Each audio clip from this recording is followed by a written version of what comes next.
Hi, everybody. Happy Monday. I'm Gino Parati. Thank you for joining me for today's LinkedIn Live learning session. These are brief and concise lessons that I like to share with our LinkedIn community, types of work that I do with my private clients, both individuals and organizations, but also micro lessons from the larger lectures that I do at some top universities here in the United States. Today's topic is tips for overcoming the fear of judgment. And this topic idea actually just came last week straight from community. So I'm also part of an online platform that's new called Ibble, Ibble. It's a social media platform. And Ibble specializes in curating specific conversation using video format. Pretty cool social media app if you want to check it out. But one of the questions was, how do we overcome fear of judgment?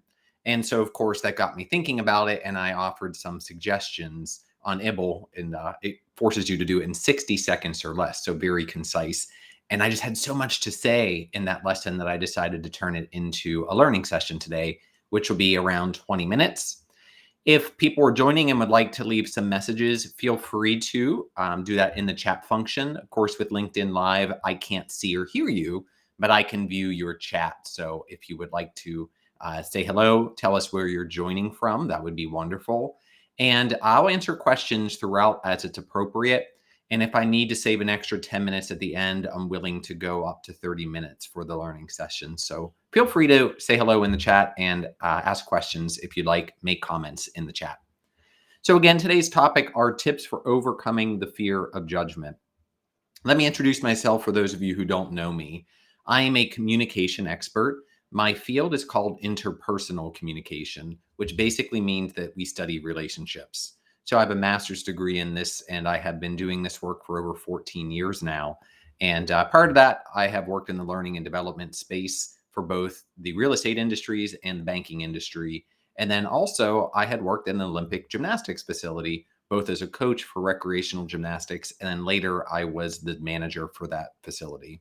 So I bring both communication, learning and development, and teaching experiences, as well as management experiences into the work that I do here on LinkedIn to help us gain a better understanding about human behavior in a professional context.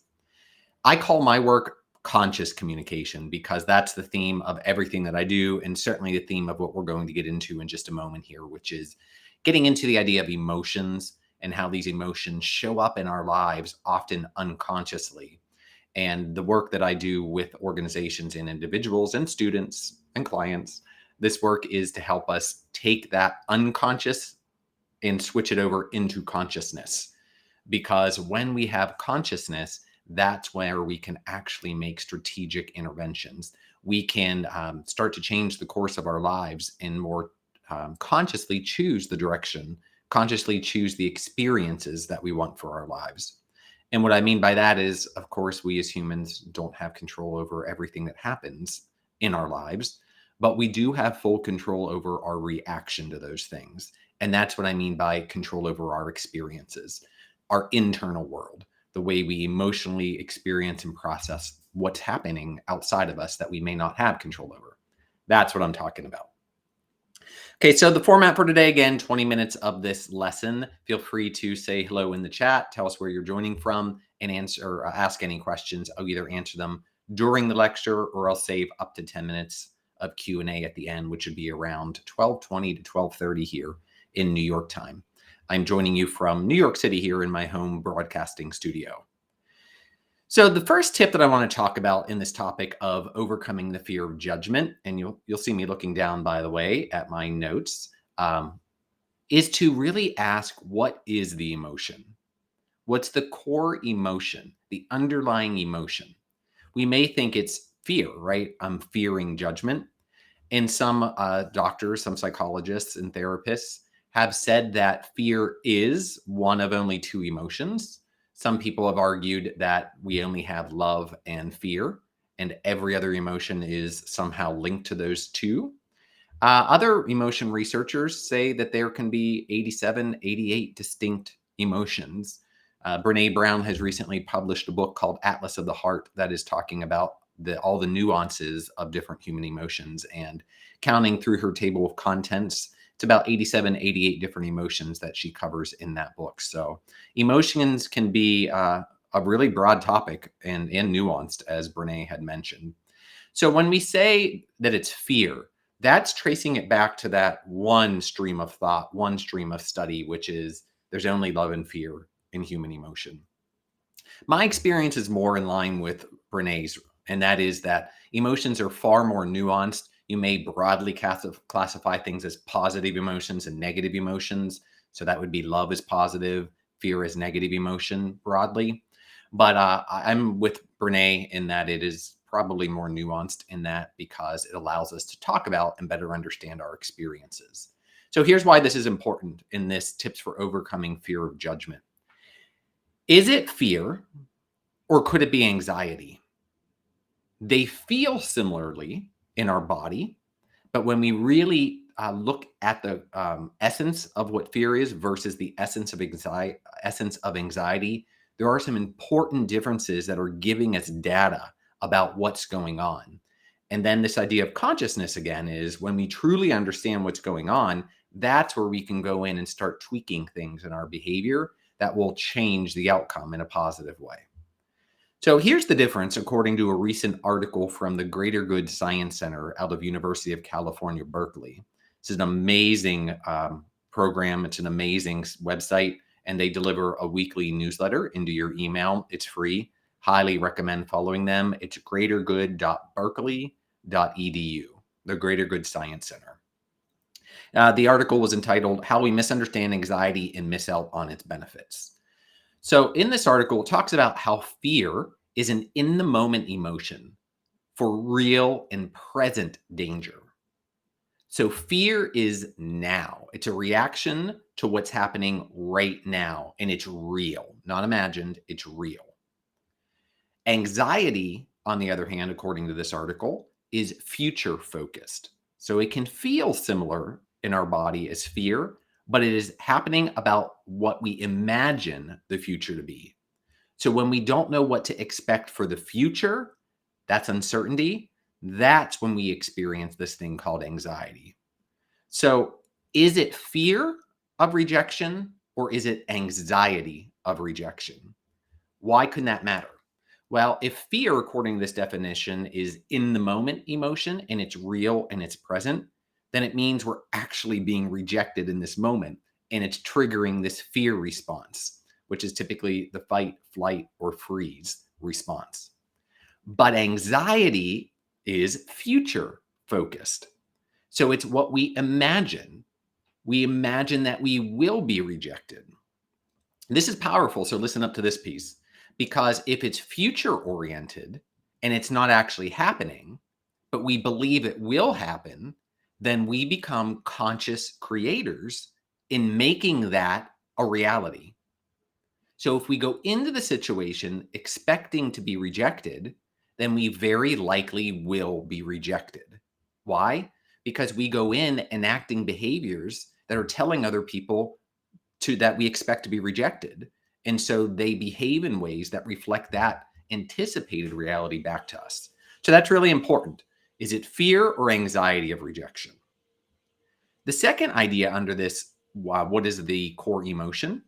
The root cause of this emotion is it judgment? Are you having fear or anxiety of judgment? Or could it be what the judgment might result in, meaning rejection? Could it be fear of rejection, not fear of judgment? So again, why is this an important insight? Linguistically, meaning just the words, it sounds like a slight switch between judgment and rejection. But a lot of times what's happening is in the past, when we're children and we don't have the cognitive or the mental capacity to process what's happening to us, we will go in and experience something in a situation. And if we feel rejected, that can cause what's called a core emotional wound. So from that point forward, we begin to process other experiences in our adult lives as rejection, which takes us back to this unhealed core emotional wound. So if it's really fear or anxiety of rejection, then that's pointing out some earlier work that we may want to go back to really process, understand, and clean up in ourselves so that this past behavior or this past pattern of behavior, this past pattern of reaction, this past trigger doesn't keep showing up in our present life. Author Dr. Joe Dispenza and other people who work in a similar space as he does talk about this as the past recreating itself in the present, or the past creating itself for the future. So, in essence, we can release ourselves from the past. The past doesn't have to be our future. When we realize that rejection isn't our destiny, we may have felt rejected, whether that was true or not, whether we were actually being rejected or not. But if that's what happened in our past, and that's what we're now fearful of or anxious about, instead of the actual judgment, now we get a better understanding. And like I said, it can be quite helpful to often go back with guidance with a professional who can help you retrace those earlier steps to understand and process what that earlier rejection experience was, which has shaped this pattern of response in you now that's impacting your present and recreating itself in your future, especially if that's not what you want for your future. It's keeping you from where you want to go. So again, I'm offering 3 tips today to help overcome the fear of judgment. The first tip, we got deep already. The first tip is to go and discover the root emotion and cause. So what is the emotion? Is it fear or anxiety? And what is the cause of that emotion? Is it judgment? Or could it be what that judgment might result in? Would we fear or are anxious about what it could result in? Maybe it's rejection.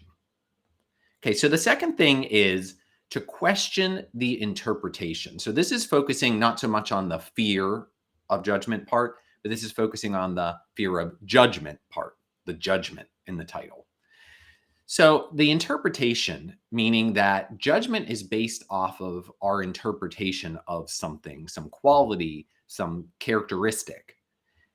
That characteristic or quality could be interpreted in many different ways. Could result in a positive judgment or positive assessment, or it could result in a negative or a neutral one. And oftentimes, human beings, we live our lives in the world of interpretation. That's where we act and react from. But we don't trace it back to the unconscious mind, which is doing the work for us. It's taking facts and it's putting those facts into interpretation. And it's the interpretation that becomes our conscious knowing. And that's what's creating our action. So let me explain this in a little bit more concrete way so you can understand why this matters so much. Let's take age, for example. At the time of this broadcast, it's September the 19th, 2022. I'm 44 years old. That's a fact, 44. That fact is just a number. But our cultures, and that's a huge thing, so I'm not going to break that down today, but you can see one of my past learning lessons, which is archived on YouTube under Right Brain Journeys or on my LinkedIn page. You can find it as well if you connect with me on the profile about the diversity layers. But it's our culture that gives us the lens, the framework, the filters through which we process facts. So what is 44? That's a fact. 44 years old. Is that young? Is that middle-aged? Is that old? Is that a good thing? Is that a bad thing? Those assessments, young, middle-aged, old, good, bad, those are all interpretations of the fact 44. But again, it depends on our behavior. So if you think that 44 is old, and working with college students, it can feel old because everybody stays 20 years old every year, and I just keep getting older each year. So if I'm going to hang out with 20-year-olds all the time in the classroom, yeah, 44 can actually start to feel old because you clearly aren't 20 anymore in comparison to the other people in the room. That will start changing things like the way I dress, the way I talk, the way I present myself from them, how close I let myself get to them, how distant I keep myself. So how different and how similar do I see myself from this other group if I'm classifying them as young and I put myself into a different classification as old or even middle-aged based off of that comparison. However, when I go to Florida and visit my family my parents in their retirement community where it's 55 and above, and 55 is young, so a lot of the people are in their 70s, 80s, and 90s. So at 44, believe me, I am young, very young in comparison to the other people in that community. And again, it can be the same thing with the students, but in reverse. So how similar or different you see yourselves because of the labels, because of this age, because of the interpretation, it's going to actually start showing up in our behaviors. And it's those behaviors, particularly consistent behaviors, meaning ones that we do over and over, that really become our reality. It creates for us what our lives are. So under this question, the interpretation of the judgment, understand, are you acting or reacting from the interpretation automatically based off of what you have been taught in the past? Automatic is unconscious. Or are you really understanding the facts that you are taking in and you are making a conscious interpretation of what's going to allow you to act in a way that will achieve the goal that you want? So is the judgment based on fact or interpretation? This also gets interesting. So if somebody's making the judgment about us, for example, and if we agree with the judgment, what evidence, this is getting us to fact, what evidence are we using to come to that conclusion? And is it a reasonable interpretation? So maybe it's a positive one. You're really smart. That's an interpretation. What are the facts that this person is using to come to that positive judgment? And is it reasonable? Maybe it's opposite. You really stink. You're really bad at that. That's a negative judgment. We don't like the way you look. We don't like the way you dress. We don't like the way you sound. You make no sense. Those are all interpretations. So if you agree with that, meaning it triggered something in you and you're feeling badly about it and you're thinking, yeah, I know, meaning you already believe that about yourself and now somebody else just confirmed it. We may think because we're getting things reflected back to us that now it must be true then because I believe that. And oh no, other people saw it in me too and they pointed it out. It must be true. That's not necessarily true. It's that you're projecting your belief out to people around you, and then they're confirming what you already think about yourself. But those thoughts may be grounded in outdated, improper interpretation. So basically, again, go back to the evidence. What evidence are you using now that will support or deny the judgment? What current evidence can you use to support the judgment or deny it? That's really what I want you to focus on, the present moment. Okay, so of these 3 tips to help us overcome the fear or anxiety of judgment or rejection, the first one was starting to get to the root cause, the root emotion. The second one is question the interpretation. The third and final one that we'll talk about in the next few minutes, and then again, feel free to say hello in the chat or ask questions, is the idea of reframing your focus. This is really the work that I do with people with coaching or learning sessions that I come into the organization and do something similar to this, but much more expansive on a larger scale. The idea of reframing your focus is the idea of mindset from Dr. Carol Dweck. So it's changing the thought patterns in our head, because when we change what we think, it changes what we feel, our emotions, and what we feel powers our behavior. So change what you think, change what you feel, change the behavior to be in line with what you want to achieve. So the idea of reframing the focus is when we feel judged, it seems to be a pretty typical response with us humans that we become defensive. So this sends our attention inward. We feel judged, we feel under attack, we become defensive, so we go inward to protect ourselves. But the idea of reframing the focus is I actually want you to turn the attention outward. I want you to go against your natural response, and I'm going to explain why this can be helpful. Instead of viewing the judgment as a statement about you, that's why you're becoming defensive, because you've made this about you, because it seems to be about you. It feels like it's about you. But instead of viewing the judgment as a statement about you, where you immediately turn in to examine yourself in comparison to this judgment, whether it's true or not, I want you and I invite you to view the judgment as a statement about the other person, the person making the judgmental statement.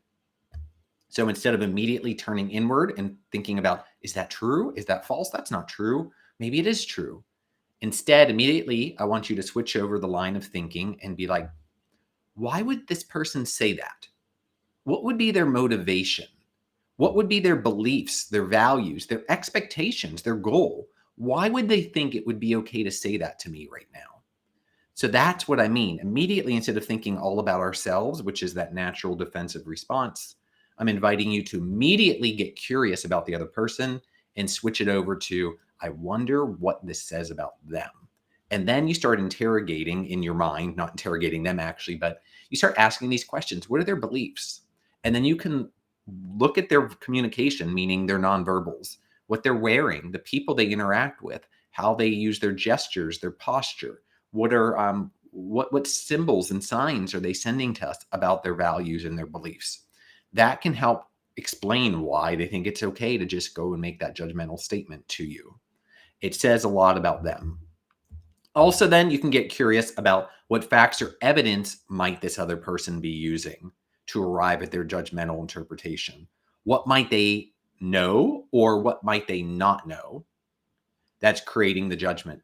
They may be operating from false information or incomplete. What they do know is true, but it's not the full story. And therefore, it's leading them to a faulty and hasty generalization. Um, it's a fallacy of reasoning. In that case, then it might make sense why they would do that judgment because they don't understand. They don't have all the right and correct information.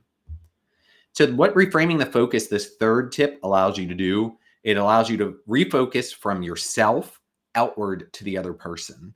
And this can help lessen the emotional impact because it's not going to have us living in this right brain in the emotional experience. By getting curious and intellectual and what I call interrogating the perspective of the other person, asking questions, that happens more in the left hemisphere of the brain. It's the logical part, the thinking part, the analytical part. That's going to lessen the impact because all our energy is not living in the emotional side of, ouch, that judgment hurt. Let me take a quick look at my head.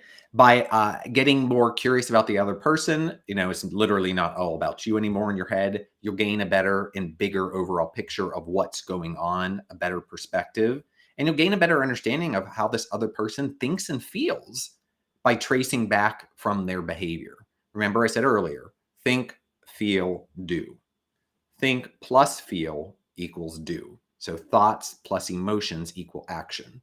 So the person's action of judgment, that's at the end. And now we're gathering data. We're observing them by getting curious. What are their thoughts? What are their feelings that could lead to that?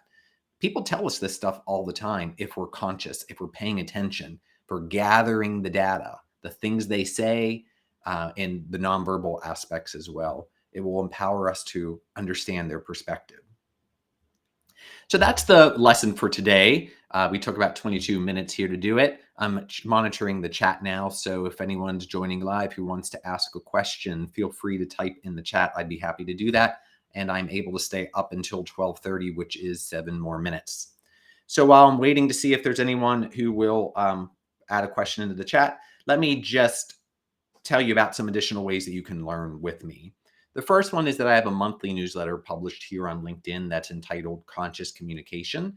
You'll find that on my LinkedIn profile. So if you're not already connected with me, please do that. And you can click on the latest one, which was published around September 7th-ish.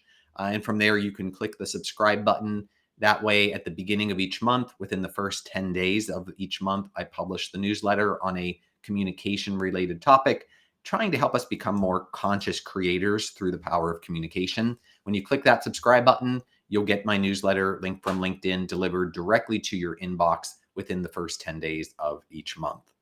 The second thing is to request the LinkedIn group. I post periodically there as I have different events. It's the communication and public speaking mentorship community for coaches, influencers, and entrepreneurs. We'll look at getting that series back up. We've taken a hiatus during the summer, which was so nice to have a summer break. Hope you got to enjoy the summer too. But this community is where we invite in different experts and guests and do a more interview format. Hey, Gina, thank you. Appreciate it. Good. Excellent. A few other ways that you can interact. If you're interested in bringing me to your organization, both virtually and online, then virtually rather and in person, I am available for both instructor-led virtual courses and in-person courses, public speaking, nonverbal communication. These are just some of the topics. Persuasion, which is fantastic for a sales team. I do one-on-one coaching as well for individuals, and this allows us to get into that deep emotional work and then change the goal, aligned with the goals, change your behaviors. So perhaps we need to help refocus your thoughts and emotions to move you towards your goals and tweak those behaviors. But anyway, I guess the ending conclusion is to please go ahead and reach out to me here on LinkedIn, connect, and then send me a message. Gina, great. You have an app here, howwefeel.org. Thank you very much. I'm not going to open that right now just in case it would interfere with this live stream for some reason, but I will copy that and got it, howwefeel.org. And I will look that up later today. Appreciate it. And we can hang out and talk about that. Free tool to help us identify our name and emotion. Help. And oh, great. Great, great, great. Love it. Gina, if you haven't yet seen Brene Brown's book, Atlas of the Heart, I'm looking over at my bookshelf here. I just read it this summer and it's fantastic. And it sounds just like that. Identifying and name emotions was her goal to be able to do it. So, hey, Kim, great. Thank you. Glad it was helpful. The recording will be processed here when we get off in just a few moments.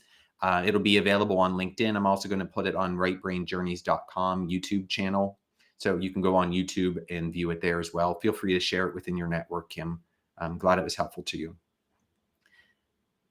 Oh, hey, Tangiel. Nice to see you. Nice to see you again. I'm back on campus. Would love to have you pop by in the office. Feel free to send me a message either here on LinkedIn or to my campus email and come and visit. I'm on campus on Tuesdays and Thursdays. So it would be nice to see you as well.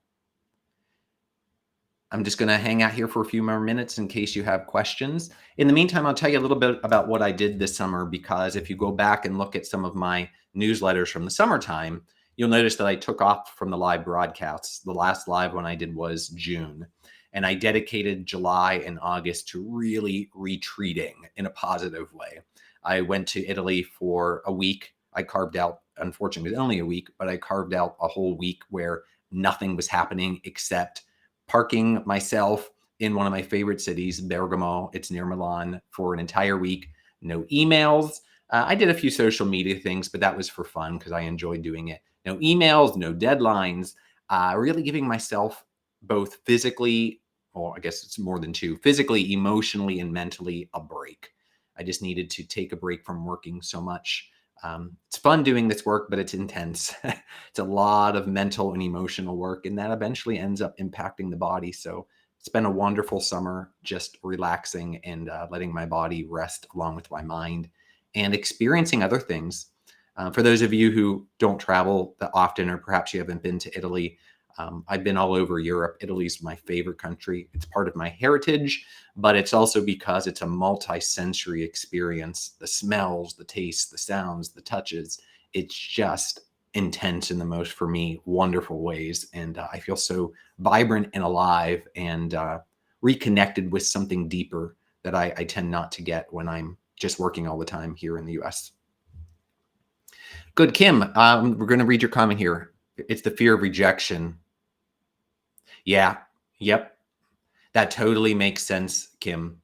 So that's something, if you haven't already talked with someone, you may want to explore, is how you are perceiving that. Because the other angle for adoption is you were wanted. You were wanted so much that somebody went through all of the work and the effort to make sure they could get you and to bring you into their lives. Because there's two things to everything in life. And I'll use my little visual aid here that I have. It's a coaster from a friend's wedding that she used for our place settings at her table. So on this side, of course, is my name. On the back side is just blank. But everything in life has two sides. So we live in a world of North Pole, South Pole, day and night, positive charge, negative charge to ions. So they both exist. But the experience, like I've been talking about today with emotions, our experience, the way we think and feel about stuff, even though both exist, our experience, our reality depends on where we focus. So on one side of adoption, you could look at it as a rejection. But on the other side, it could be as you were wanted so strongly by someone that they moved mountains to have you. And while both could be true, where we focus on that will become the dominant feeling because it's shaping the way we think, which shapes the way we feel, which is showing up in our actions. And as actions then from the past, if we are acting in ways where we tell the world that we feel rejected, that it's coming from a place of unworthiness, then we may be projecting the message out to the world now of reject me because I'm not worthy. Now, I don't know you all that personally, Kim, so I'm not projecting directly onto you. I'm just making a general statement and inviting anyone, including yourself, to think about what that could mean for them. It can be some deep stuff. Thank you. Thank you. Okay, it's 12:30, so we're coming to an end here. Thank you very much for joining today. Feel free, like I said, to share. This will be posted both on LinkedIn on my page and then on the Right Brain Journeys YouTube page as well. I will look at doing one of these in about another month, and the next issue of Conscious Communication will come out on LinkedIn towards the first 10 days of October. This one's going to be on something called the Johari window, which is what we teach about in the field of interpersonal communication. Really cool tool to help us understand both the conscious and unconscious worlds. So look forward to that. Thank you all for joining. Happy Monday. Bye-bye. Oh, yes, Kim, please come and visit. Would love to see you. Again, like I said to Tanjil, feel free to reach out to me here on LinkedIn or on the campus email. Thanks, everyone. Bye-bye.